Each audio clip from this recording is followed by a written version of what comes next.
yesterday was a pretty big day for the business, right? Yeah. St John of God settling and us being able to talk about it publicly and really get into the detail of the work is an important milestone, right? And it recognises what it is that we've been really passionate about for a very long time, is the importance of being an integrated business that has full coverage of how we acquire and design and deliver a high quality product of SDA, and how in which we manage and deliver services as an accommodation provider on the ground, and that true creation of a community that generates great outcomes for tenants, and how in which we work closely with support providers, great support providers like St John of God, in being able to do that. And importantly, as part of all of that mix is having the firepower with the capital and the relationship that we've built with MA Financial and the fund that we've built with them to be able to do unique deals like this. And the other thing that I was reflecting on last night was that this is such a unique thing for the sector, for the disability sector, and that there are lots of these arrangements in place and in line with the Royal Commission and the NDIS review, that this was up on the list in terms of recommendations, and we still haven't seen it fully implemented or those recommendations completely adopted by government, but equally what St John of God have done here is market leading, and it should be recognised that way. Actively taking the steps in advance of it being imposed on them is impressive. Yeah, and the fact that they understood, and certainly from a mission and a values perspective, that their people, participants and people with a disability and their families who they've cared for a really long time were at the centre of this whole process. Yeah. And what we've learnt over recent months as the arrangement has become final is that this process for them has been a 3+ year journey, and that was coupled with really understanding what they wanted to be in the sector, but equally who they needed to partner with to make sure that they continue to maintain their vision and their mission and their outcomes to their people that they support. There's a lot of trust at the trust is a centrepiece of a lot of this. Trust between the partnership and collaboration that exists now between St John of God and us. A lot of trust between St John of God, us, and the intentions and objectives of the fund and the capital that's being deployed, about the outcomes that we're trying to achieve and what's required to be able to do that over a longer period of time. And a lot of trust that the tenants, importantly, who are above and beyond any other objective, is the welfare and the outcomes and the good positive outcomes for tenants and also the families, and the trust that they have now in us as the accommodation provider, and the ongoing trust that they'll continue to have in St John of God. So I'd say we take that responsibility very seriously, and we truly believe that as a business whilst they've spent 3 years working through a process, we've spent 7 years building up a business with systems and processes and feedback loops that allow us to be the standard and the version of good housing that we're really proud to be. 100%. And I think the other thing that resonated with me is that, we couldn't have done it without St John of God. St John of God couldn't do it without us, and we couldn't also do it without the support with MA.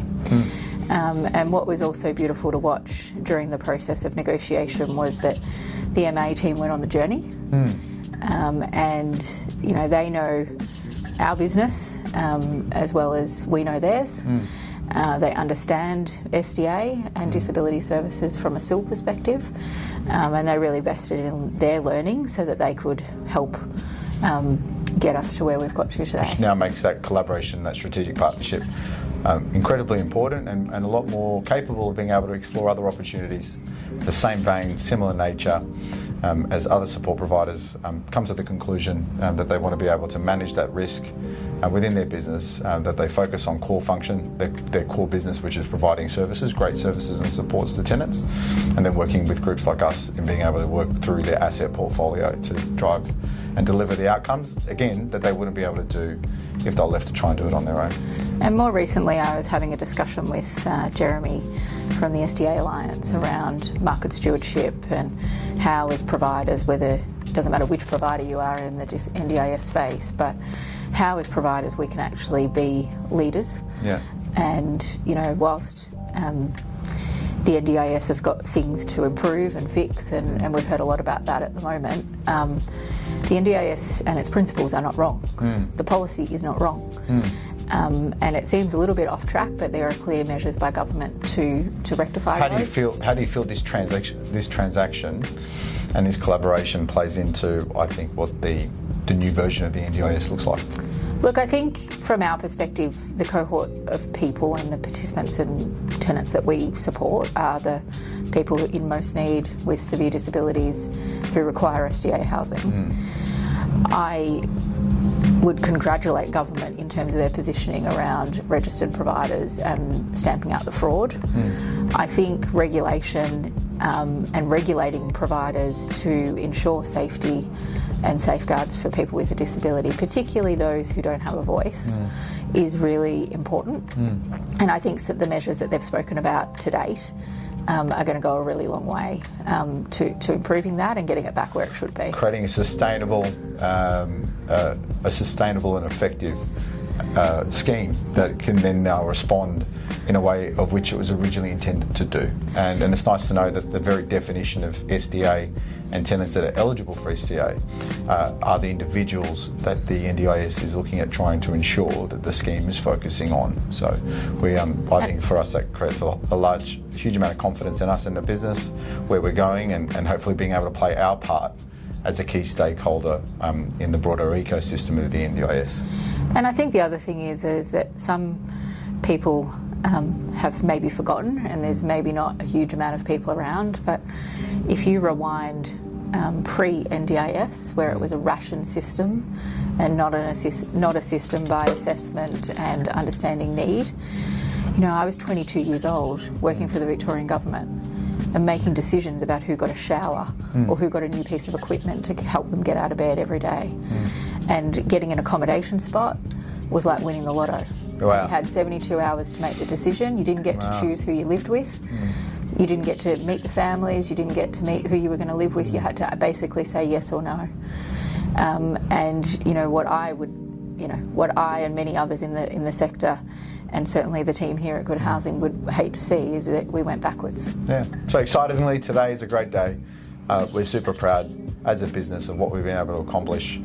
We do believe that is what feels like something that happens overnight. It is absolutely not an overnight success in this respect. It's been a what I believe a culmination of many years of hard work, focus, discipline, dedication to what we're doing and how we're doing it as a integrated developer and operator of houses and villas for specialist disability accommodation, and the beautiful evolution of the team and the capability of the team. So I want to also go further to acknowledge and celebrate how wonderful our team is and all the hard work that's been put in to accomplish this particular milestone, to be able to do a transaction like this with the multi-party, with the various parties that are involved, and what we've been able to deliver, which is the first of its kind in the marketplace.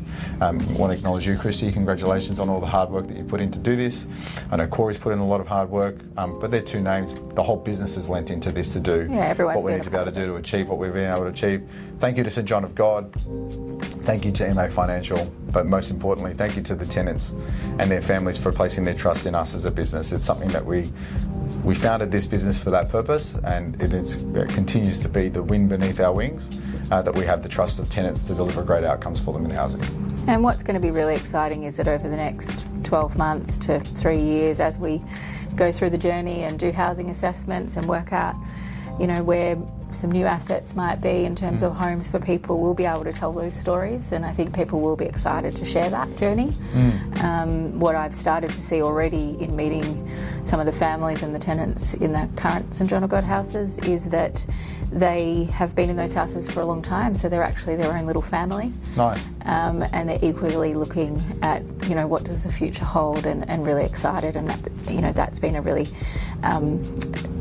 welcome with open arms, in terms of greeting us and working with us already. So we've always believed in doing well by doing good. So what's nice is that we get to do a lot of good now together. So let's continue to do that. Perfect.